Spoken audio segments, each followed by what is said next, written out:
ಈ ಪೂರ್ತಿ ಒಂದು ತಿಂಗಳು ಎಲ್ಲ ಥರದ ಅಪರಾಧಗಳನ್ನ ಅರಿವು ಕಾರ್ಯಕ್ರಮವನ್ನು ಹಮ್ಕೋತೀವಿ. ಏನಕ್ಕೆ ಅಂದರೆ ನಮ್ಮ ಕೆಲಸ ಅಪರಾಧವನ್ನು ತಡೆಯುವುದು ಪೊಲೀಸರ ಆದ್ಯ ಕರ್ತವ್ಯ. ಮೂಲಭೂತವಾಗಿ ನಾವು ಅಪರಾಧವನ್ನು ತಡಿಬೇಕು. ಆ ನಿಟ್ಟಿನಲ್ಲಿ ಯಾವುದೇ ಒಂದು ಅಪರಾಧ ನಡೆದ ಮೇಲೆ ತನಿಖೆ ಮಾಡೋದು, ಆರೋಪಿಗೆ ಶಿಕ್ಷೆ ಆಗೋದು, ಇದೆಲ್ಲ ಇರುತ್ತೆ.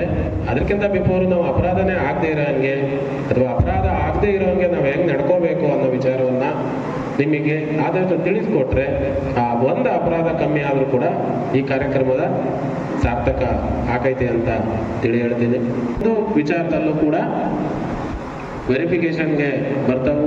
ನೀವು ಒಂದು ಸಣ್ಣ ಗಲಾಟೆ ಮಾಡ್ಕೋತೀರಿ, ಕೇಸ್ ರಿಜಿಸ್ಟರ್ ಆಯಿತು, ನಿಮಗೆ ಈಗ ಡ್ರೈವಿಂಗ್ ಲೈಸೆನ್ಸು ಮತ್ತು ಜಾಬ್ ವೆರಿಫಿಕೇಷನ್ಸು ಎಲ್ಲವೂ ಕೂಡ ಪೊಲೀಸ್ ಸ್ಟೇಷನ್ಗೆ ವೆರಿಫಿಕೇಷನ್ಗೆ ಬರೋದ್ರಿಂದ ದಯಮಾಡಿ ನೀವು ಯಾವುದೇ ಗಲಾಟೆ ಆಗಲಿ ಅಥವಾ ಕೇಸ್ಗಳನ್ನ ಆಗದೆ ಇರೋ ಹಾಗೆ ನೋಡ್ಕೋಬೇಕಾಗಿದ್ದು ನಿಮ್ಮ ಆದ್ಯ ಕರ್ತವ್ಯ. ಇಲ್ಲಾಂದರೆ ನೀವು ಏನು ಓದಿದ್ರು ಏನು ಮಾಡಿದ್ರು ಕೂಡ ಸಾರ್ಥಕ ಇಲ್ದಂಗೆ, ನೀವು ಎಷ್ಟು ಬುದ್ಧಿವಂತರಾದರೂ ಕೂಡ ಕೊನೆಗೆ ಎಲ್ಲದಕ್ಕೂ ವೆರಿಫಿಕೇಷನ್ ಅಂತ ಬರುತ್ತೆ.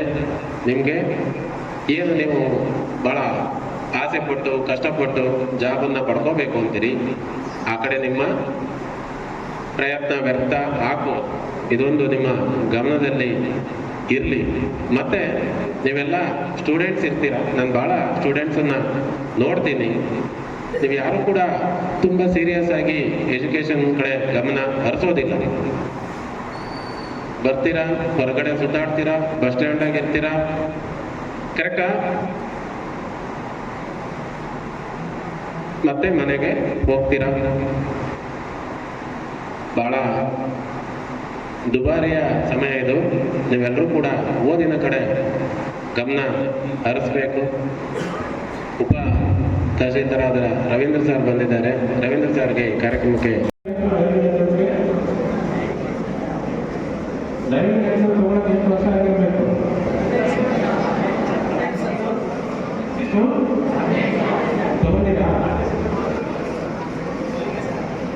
ಬೈಕ್ ಎಷ್ಟು ಜನ ಓಡಿಸ್ತೀರಾ?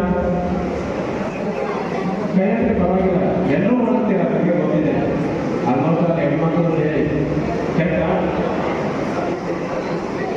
ದಯಮಾಡಿ ಬೈಕ್ ಓಡಿಸ್ಬೇಕಾದ್ರೆ ಹೆಲ್ಮೆಟನ್ನು ಹಾಕೊಳ್ಳಿ. ಈಗ ನೀವು ಬೈಕನ್ನು ಓಡಿಸೋಕ್ಕೆ ಹೋಗಬಾರ್ದು. ಯಾಕೆ? ನಿಮಗೆ ಡ್ರೈವಿಂಗ್ ಲೈಸೆನ್ಸ್ ಸಿಕ್ಕಿಲ್ಲ, 18 ವರ್ಷ ಆಗಿಲ್ಲ, ಇದೆಲ್ಲ ಅಂದಾಗ ನಿಮಗೆ ಆ ಮೆಚುರಿಟಿ ಇಲ್ಲ ಅಥವಾ ಬೈಕ್ ಓಡಿಸುವಂತಹ ಅನುಭವ ನಿಮಗೆ ಇರೋದಿಲ್ಲ. ಏನಾದರೂ ಹೆಚ್ಚು ಕಮ್ಮಿ ಆದರೆ ಮತ್ತು ಜೀವಕ್ಕೆ ಅಪಾಯ. ಹಾಗಾಗಿ ಯಾರು ಕೂಡ ನೀವು ಬೈಕನ್ನು ಓಡಿಸಬಾರದು ಅಂತ ನಾನು ಕೇಳಬಹುದು. ಗುಡ್ಡ ಹಾಗೆ ಸ್ವಲ್ಪ ನಿಧಾನಕ್ಕೆ ಮತ್ತು ಮಧ್ಯದಲ್ಲಿ ಮಾಡ್ತೀವಿ. ಎಲ್ಲರೂ ಕೂಡ ಆರೋಗ್ಯಕ್ಕೆ ತುಂಬ ಹಾನಿಕರ. ನೀವು ಇವಾಗ ಸ್ಟಾರ್ಟ್ ಮಾಡಿರೋ ಮುಂದೆ ಅದು ಎಮ್ಮರವಾಗಿ ಬೆಳೆಯುತ್ತೆ. ಅದೆಲ್ಲವೂ ಕೂಡ ಕಾನೂನಲ್ಲಿ ಕೂಡ ನಿಷೇಧ ಇರ್ತದೆ.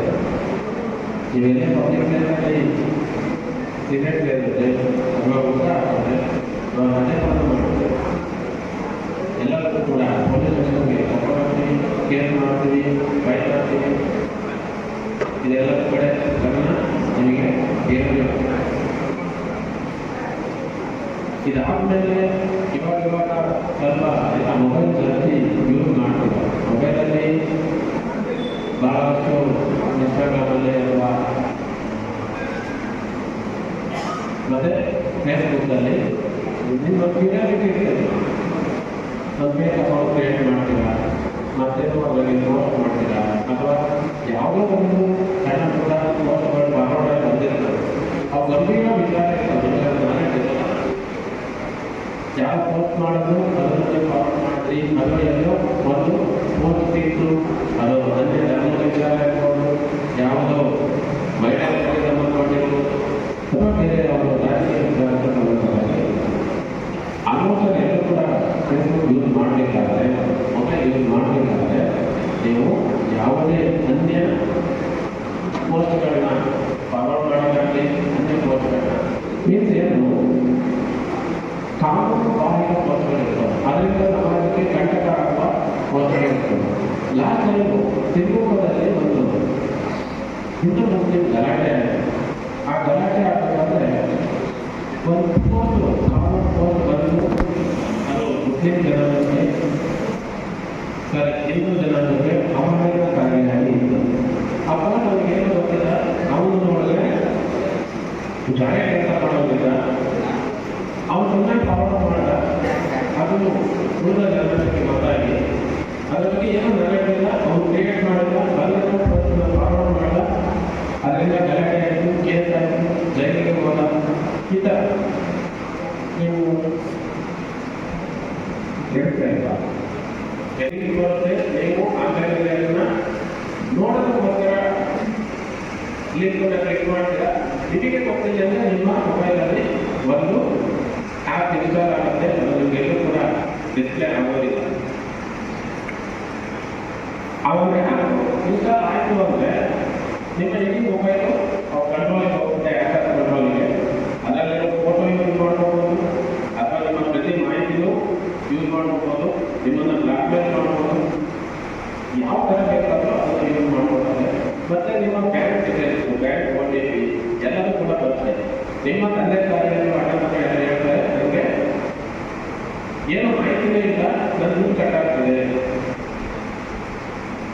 ಇದೇನು ಸಾಧ್ಯ ಅಂದರೆ ನೀವು ಇರೋ ಬರೋದು ಲಿಂಕ್ಗಳನ್ನ ಕ್ಲಿಕ್ ಮಾಡೋದು, ಯಾವುದೋ ಆ್ಯಪ್ ಇನ್ಸ್ಟಾಲ್ ಮಾಡೋದು, ಈ ಥರ ಮಾಡ್ಕೊಂಡು ಹೋದರೆ ನಿಮಗೆ ದುಡ್ಡು ಬರುವಂಥದ್ದು ಕಟ್ ಆಗ್ತಾ ಹೋಗುತ್ತೆ.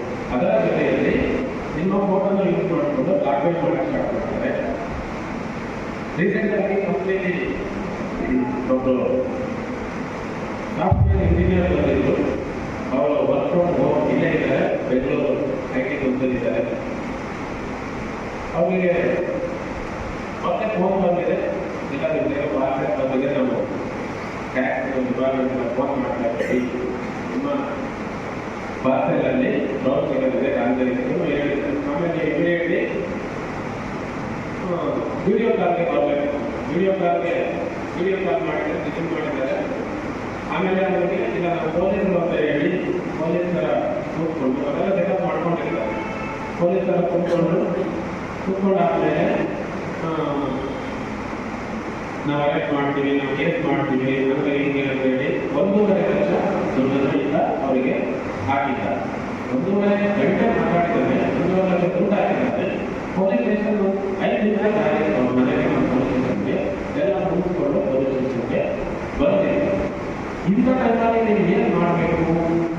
ಅಟ್ಲೀಸ್ಟ್ ಪೊಲೀಸ್ ಗಮನಕ್ಕೆ ಬಂದರೆ, ನೀವು ಯಾರು ಫೋನ್ ಮಾಡಿದ್ದಾರೆ ಅಂತ ಗಮನಕ್ಕೆ ಬಂದರೆ ನಾವು ನಿಮಗೆ ಏನು ಮಾಡಬೇಕು ಅಂತ ಗೈಡ್ ಮಾಡ್ತೀವಿ. ಇಲ್ಲ ಅಟ್ಲೀಸ್ಟ್ ಫೋನ್ ಸ್ವಿಚ್ ಆಫ್ ಮಾಡಬೇಕು. ಯಾರು ಕೂಡ ಪೊಲೀಸ್ ನಿಮಗೆ ಈ ಥರದ ವಿಚಾರಗಳನ್ನ ಫೋನ್ನಲ್ಲಿ ನಿಮಗೆ ಅರೆಸ್ಟ್ ಮಾಡ್ತೀವಿ, ಫೋನಲ್ಲಿ ನೋಟಿಸ್ ಕೊಡ್ತೀವಿ, ಫೋನಲ್ಲಿ ಎನ್ಕ್ವೈರಿ ಮಾಡ್ತೀವಿ, ಎಲ್ಲೂ ಇಲ್ಲ. ಯಾರೇ ಪೊಲೀಸ್ ಬಂದು ನಿಮ್ಮ ಮನೆಗೆ ಬರ್ತಾರೆ, ನೋಟಿಸ್ ಕೊಡ್ತಾರೆ, ಅಥವಾ ಪೊಲೀಸ್ ಸ್ಟೇಷನ್ಗೆ ಕರೀತಾರೆ, ಎನ್ಕ್ವೈರಿ ಮಾಡ್ತಾರೆ, ಮನೆಗೆ ಬಂದು ಎನ್ಕ್ವೈರಿ ಮಾಡ್ತಾರೆ. ಈ ಡಿಜಿಟಲ್ ಯುಗ ಹೇಗಾಗಿದೆ ಅಂದರೆ ಇವತ್ತು ಬಂದಿರೋ ಕಂಪ್ಲೇಂಟ್ ನಾಳೆ